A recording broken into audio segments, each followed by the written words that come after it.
Assalamualaikum warahmatullahi wabarakatuh. Rahayu Rahayu Sagung dumadi. Kisah Prabu Kertajaya, Fir'aun dari Kerajaan Panjalu Kediri. SM Said, Minggu 25 Februari 2018. Sri Maharaja Kertajaya adalah raja terakhir Kerajaan Kediri atau Kerajaan Panjalu yang memerintah sekitar tahun 1194 sampai 1222. Kerajaan ini beribu kota di Daha atau Dahanapura yang terletak di tepi Sungai Brantas dengan wilayah kekuasaan meliputi Madiun dan daerah bagian barat Kerajaan Medang Kamulan. Berita tentang Kerajaan Kediri sebagian besar diperoleh dari berita Cina. Berita Cina ini merupakan kumpulan cerita dari para pedagang Cina yang melakukan kegiatan perdagangan di Kerajaan Kediri.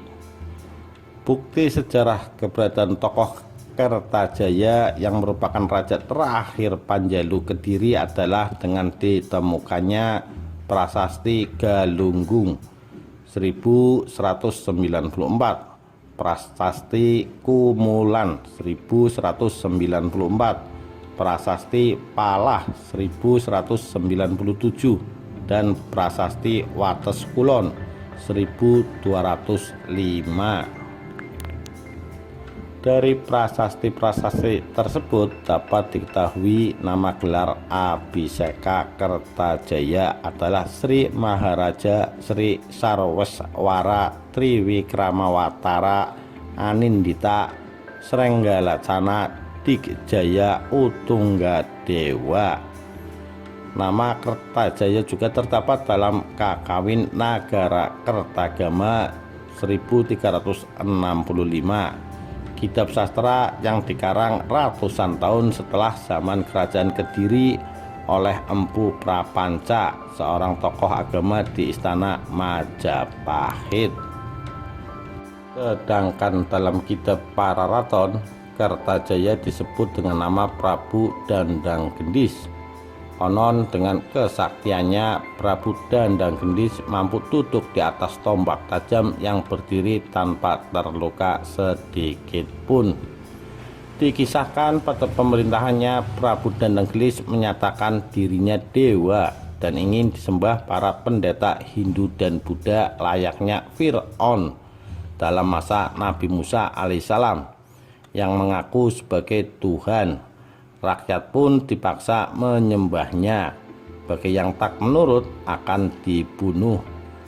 Aksi Sang Prabu Kertajaya yang mengaku sebagai Tuhan itu kemudian ditentang oleh kaum pemuka agama. Para Brahmana pun menolak ketuhanan Kertajaya. Penolakan terhadap pengakuan Raja Kertajaya ternyata berakibat buruk bagi para Brahmana. Mereka disiksa dengan kejam. Bagi yang mengakui ketuhanannya akan dibebaskan dari hukuman. Sementara bagi yang tetap tidak mengakuinya akan disiksa sampai mati. Mendapati kelakuan rajanya yang sudah keluar batas kewajaran, para Brahmana kemudian memilih menyingkir dari kota Daha sambil menyatakan kesesatan Prabu Kertajaya kepada seluruh rakyat kerajaan yang ditemuinya. Pada waktu itu Raja Kertajaya sesumbar bahwa dirinya hanya bisa dikalahkan oleh Dewa Siwa. Berbarengan dengan itu di Tumapel tersiar kabar bahwa Tunggul Ametung, seorang Aku Tumapel, adipati bawahan Kerajaan Kediri yang setia terhadap Raja Kertajaya, dibunuh oleh prajuritnya yang bernama Ken Arok. Ken Arok kemudian mengambil alih Tumapel, menggantikan Tunggul Ametung dan mengaku sebagai titisan Dewa Siwa. Mendapat itu, para Brahmana yang sebelumnya terpencar-pencar menghindari kejaran Kerajaan Kediri berbondong-bondong meminta perlindungan kepada Ken Arok. Ken Arok dengan kepiawaiannya memanfaatkan situasi.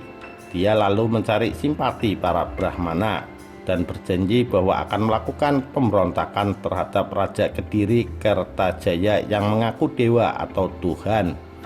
Ken Arok juga berjanji akan menaklukkan Raja Kertajaya.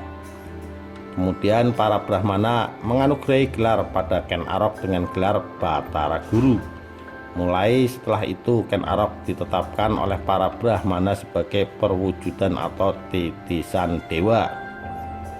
Gelar Batara Guru tersebut diyakini sebagai upaya pemberian kepercayaan kepada Ken Arok, karena pada waktu itu Raja Kertajaya sesumbar bahwa dirinya hanya bisa dikalahkan oleh Dewa Siwa.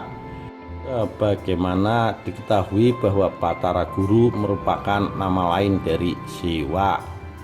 Setelah para Brahmana memberikan dukungan penuh kepada Ken Arok, diangkatlah kemudian Ken Arok menjadi Raja Tumapel, merdeka dari Kerajaan Kediri. Sementara para Brahmana selanjutnya mempengaruhi rakyat agar memberontak bersama-sama Ken Arok melawan Kediri. Rakyat kemudian berbondong-bondong membantu Ken Arok untuk mengalahkan Kediri. Melihat Tumapel membangkang, maka Raja Kertajaya mengirimkan pasukannya untuk menyerang daerah tersebut. Tumapel digempur habis-habisan oleh pasukan kerajaan Kediri. Namun karena Tumapel didukung para Brahmana dan rakyat, maka serangan demi serangan Kediri dapat ditumpas. Selalu mendapat kemenangan dari setiap pertempuran, Tumapel yang didukung oleh rakyat kemudian bergantian menyerang balik ibu kota kerajaan Kediri. Ibu kota kerajaan Kediri pun akhirnya dapat direbut, dan dalam pertempuran terakhir konon Ken Arok berhasil membunuh Prabu Kertajaya. Setelah ibu kota Kediri dapat ditaklukkan, maka secara otomatis seluruh bekas wilayah kerajaan Kediri masuk kepada kekuasaan Tumapel. Ken Arok kemudian mengubah nama kerajaannya dengan nama Singasari. Setelah itu kedudukan Kediri yang semula menjadi pusat kerajaan berganti menjadi kadipaten bawahan Singasari. Meskipun demikian, Ken Arok mengangkat anak Raja Kertajaya yaitu Jayasabha sebagai penguasa Kediri selanjutnya. Tahun 1258, Jayasabha digantikan putranya yang bernama Sastrajaya. Kemudian tahun 1271, Sastrajaya digantikan putranya yang bernama Jayakatwang. Kelak, Jayakatwang atau Adipati Gelang-Gelang ini kemudian melakukan pemberontakan terhadap Singasari, dan dalam pemberontakan itu Jayakatwang dapat menaklukkan Singasari. Dan untuk selanjutnya dia membangkitkan lagi kerajaan Kediri. Demikian, terima kasih. Wassalamualaikum warahmatullahi wabarakatuh. Rahayu, Rahayu Sagung Dumadi.